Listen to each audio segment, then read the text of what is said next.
Prezident administrasiyasının sabiq rəhbəri hazırda ev dustaqlığında saxlanılan Ramiz Mehdiyevlə bağlı yeni məlumatlar var. Qunun Səsi.infonun əldə etdiyi məlumata görə, gecə saatlarında Mehdiyevin səhhətində ciddi problem yaranıb və onun yaşadığı ünvana təcili tibbi yardım çağırılıb.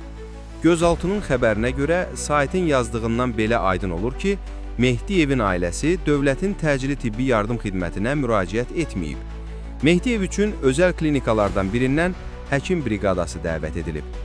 Həkimlərin ilkin tibbi müdaxiləsindən sonra Mehdiyevin vəziyyətinin stabilləşdiyi bildirilir. Məlumata əsasən 86 yaşlı sabiq PA rəhbəri uzun müddətdir tənəffüs yolları ilə bağlı problemlərdən əziyyət çəkir və son günlər bu problemlər kəskinləşib. Xatırladaq ki, Ramiz Mehdiyev Dövlət Təhlükəsizliyi Xidmətinin İstintaq Baş İdarəsi tərəfindən dövlət çevrilişinə cəhd və hakimiyyəti zorla ələ keçirmə ittihamları ilə cinayət məsuliyyətinə cəlb edilib.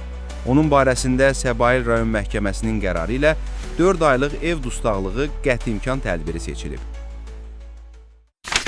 Gündəlik hadisələrdən xəbərdar olmaq üçün bizi izləyin. Söz altında yox, göz altıda qalın.